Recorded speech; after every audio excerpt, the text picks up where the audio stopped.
What's up everybody, Tom here with another video. In today's video, we'll be taking a look at why this chart should be one that you're looking at for the week ahead. We'll also be taking a look at our technical analysis levels for the S&P 500, Nasdaq, Bitcoin, gold, Tesla, and more, really breaking down these key critical important levels that you should have on your charts and you should be paying attention to. Last week was quadruple witching hour, FOMC, and all sorts of madness. But this week, we might see some stabilization and therefore some opportunity. It's going to be good. Stay tuned.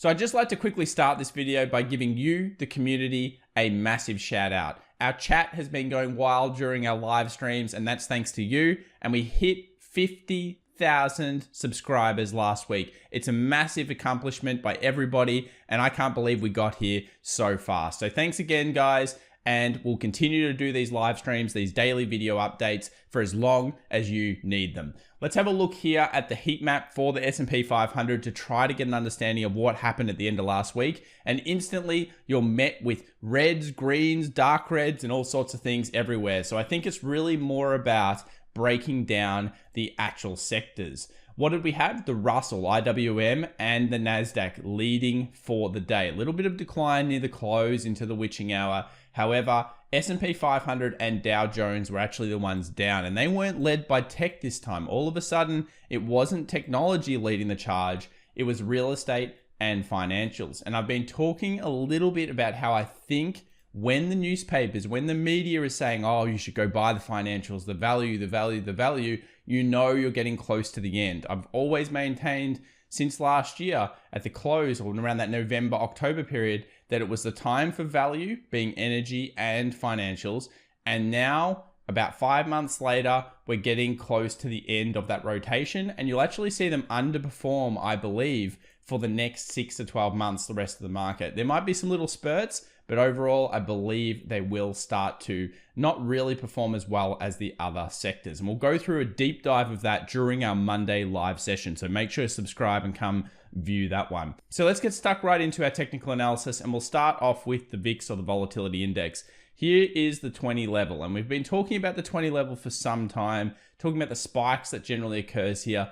But I do still tend to think that the spike that we achieved ahead of the FOMC meeting was really probably the highest point it's going to get before the S&P 500 and the Nasdaq go on to do new stuff. So I actually think the S&P 500 is still looking bullish even after the close this last week, and that things are probably going to be moving up this week. But we'll break it down for you very, very soon. Volatility Index, important to watch around the 20, but we'll have to dive into that, I think, during the live sessions, because for now, it's very unreadable. Is it above 20? Sure. Has that traditionally been an amazing buy? Well, yeah, we've mentioned it on this channel several times that this zone has been amazing level. But I'm not sure if this time around, it's more of a little bit of a trap towards the volatility, and actually we may have a decline through this week. Time will tell.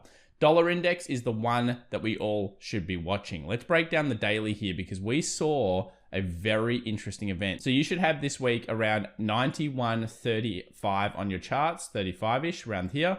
And you should also have the 91.96 resistance on your charts. And why should you have both of these? Because it's basically coiling between each zone. So the dollar index is incredibly important. This is the US dollar index.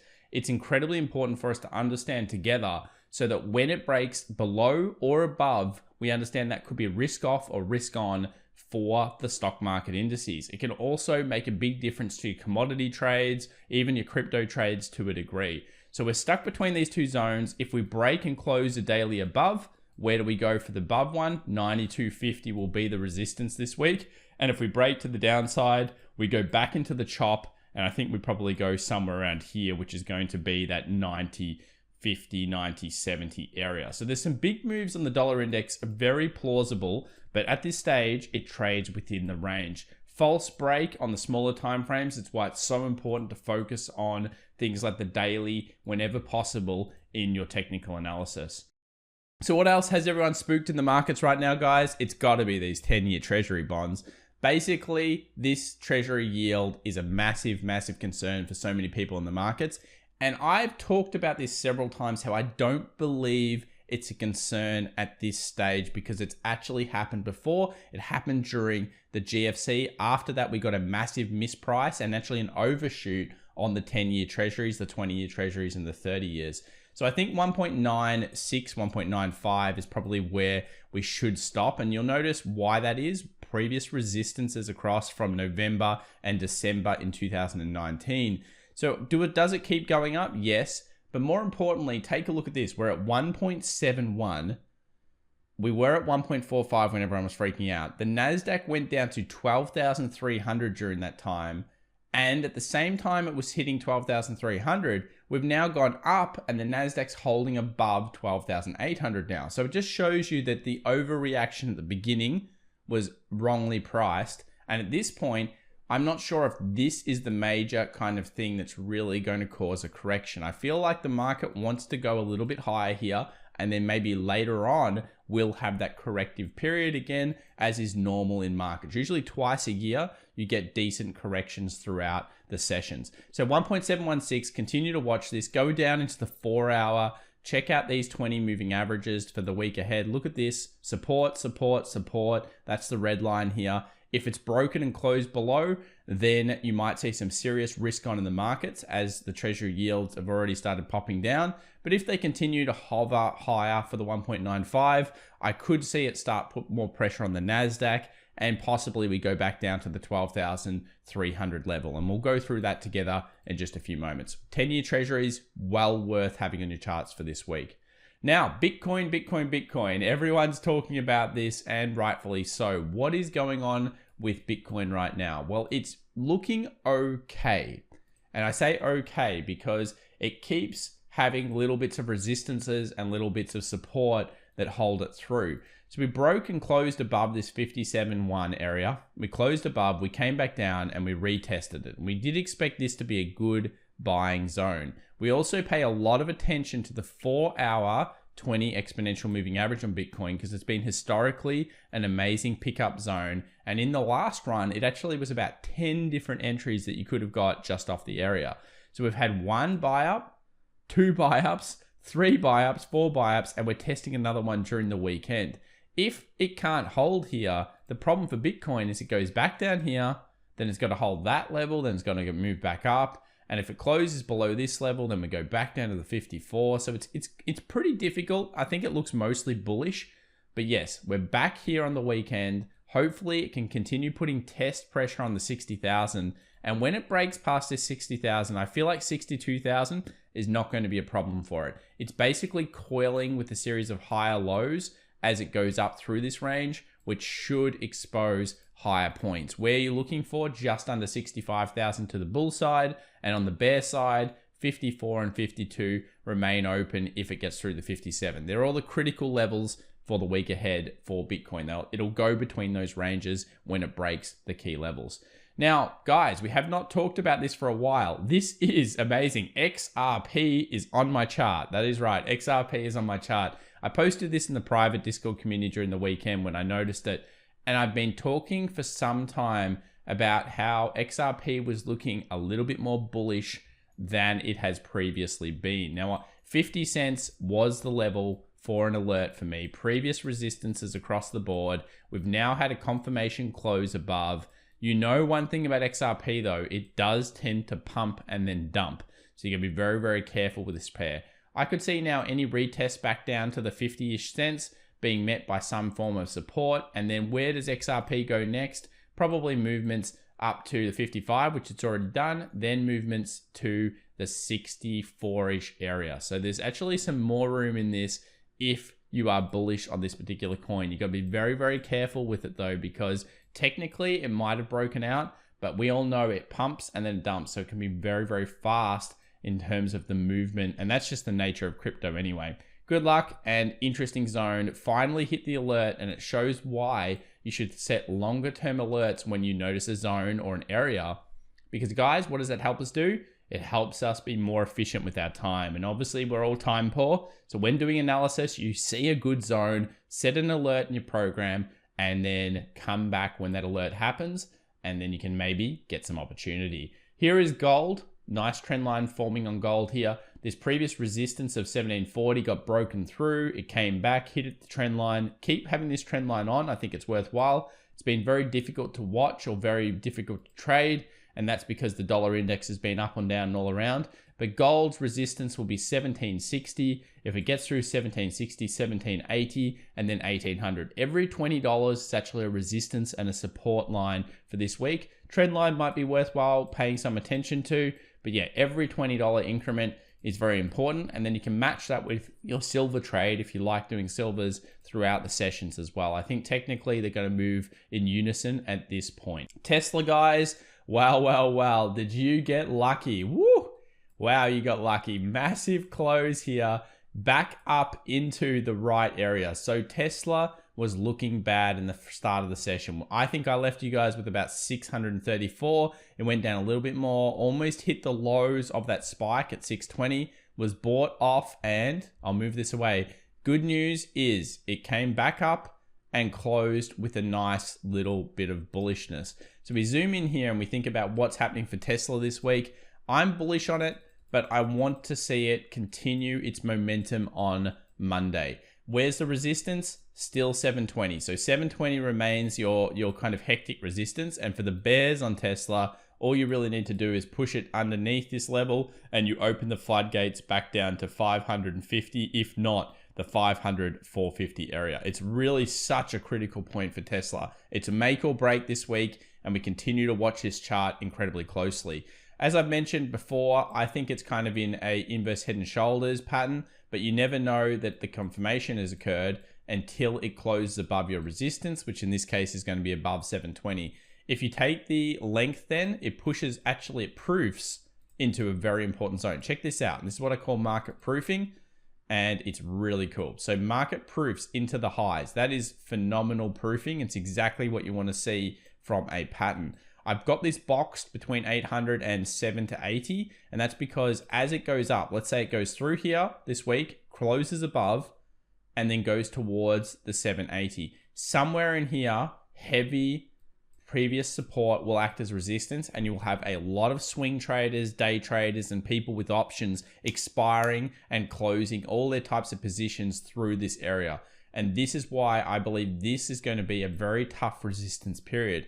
If you're more of a believer, once you get through this close, if you can weather the storm around here, it should be pointing to an 880. So it's really critical this week on Tesla. The bears certainly could get control, all the bulls, it's all at the support. And you'll see when we look at the Nasdaq why this is happening.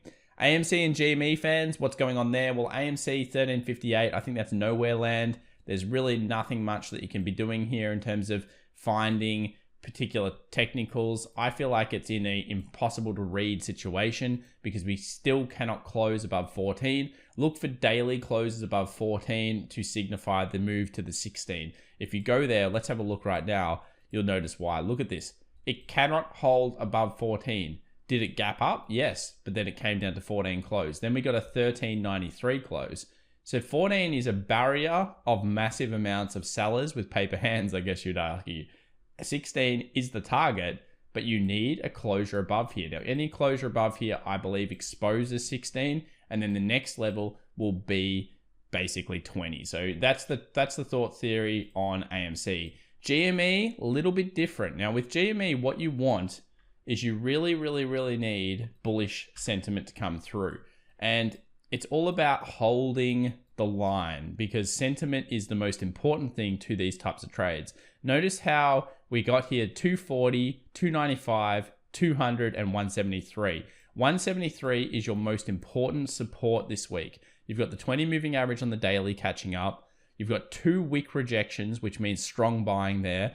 And if the sentiment gets underneath and closes here, it is not going to be good, guys. That is a very bad close because at a close underneath the 173, you're breaking everything that was bullish about this position. The initial bullish move after that massive tank that occurred, the second shot at it, and then the third. I actually also would be watching 225 close above for a daily, because both of these signals should say, okay, we can move towards the 295 for the top side. And if it comes under here, well, I don't know exactly where it's going, but it will be bad. So watch both zones, important technical analysis, even if you're not trading these pairs, just really key kind of psychological levels that you should pay attention to. Nasdaq, probably the chart that you should all be watching. Beautiful pattern formation so far. We literally have a left shoulder, head, right shoulder situation. It's beautiful. It's nice. It looks exactly the way you want it. And guess what? We held for the Friday witching hour session. We get some more follow through. 13,300 is the resistance. And if you move through there, I believe you got 13.6 as a little bit of a zone. Then you can go towards the 14,000. So there's really not that much holding it back once it gets past the 13,300. For the bear side, what are you looking at? Just a break under 12,750, and then that will expose the 12,300 zone. Nothing's really changed. It's just forming a much better right shoulder for now. And the bulls and the bears are fighting it out. It is a war zone, and the Nasdaq is the #1 most important win all costs kind of situation. Who will get it? I don't know, but the support is looking at this stage towards the bulls, and the bears haven't just got control of it. But it's all about that 12,750, 12,8 level. Continue to watch that on the Nasdaq this week. SP 500, very tough chart to read, basically because of the rotation that we've seen, where we saw the rotation out of tech and the hypergrowth stocks, that we saw a bit more pickup of energy and financials. And now we're seeing financials weaken, real estate weaken, and tech kind of stay in the middle and muddled. That's what happens when you've got an index of everything. There's actually a lot going on in the markets, but the S&P 500 looks as boring as, because it is rotating both ways. What I'm still thinking is this massive longer term trend line is worthwhile having on your charts. This is the greatest trend line we've had in some time in technicals, and you continue to watch that. So if it does bull up and make a new high being 4,000, watch when it hits and interacts with this zone, and we'll be there for you throughout these sessions, guys. We'll be showing you exactly where it is. But yeah, 39.13, 3,900 was met by buying pressure. Still think about that level. Any closure under maybe this 38.87 will signify further selling pressure down to maybe even a 3,800. But at this stage, it's really just focus on the Nasdaq. I think the Nasdaq is the most important and will continue to be so. Thanks so much, guys. Thanks again for 50,000 subscribers. We'll be live streaming Monday, about 2.5 hours before the stock market opens in the US. And it's going to be a lot of fun. We'll be covering crypto, we'll be covering stocks, we'll be covering commodities, and everything else we like to do. And I'm upgrading the stream just for you. So I think it's going to be a lot of fun. See you there. Bye for now.